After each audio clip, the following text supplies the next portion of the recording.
In 1966, two long-standing insulation companies, H.W. Porter of New Jersey and Reed Hayden of Maryland, merged to form the Porter-Hayden Company. Insulation contractors like Porter-Hayden Company typically worked in a variety of locations where they would install, repair, and remove insulation like pipe covering, wall insulation, or even cement.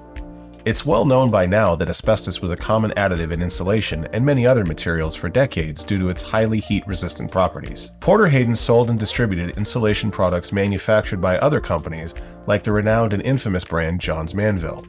There were a number of trades such as construction workers, pipe fitters, factory and refinery workers, shipyard workers, and of course insulators that would have routinely been exposed to asbestos from manipulating insulation products that were contaminated with the ingredient.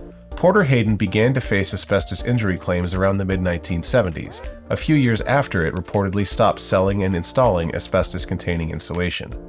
Its employees still risked exposure through the removal and repair of materials already made with asbestos. The company filed for Chapter 11 bankruptcy in March of 2002, roughly 30 years after it was first named in an asbestos injury lawsuit.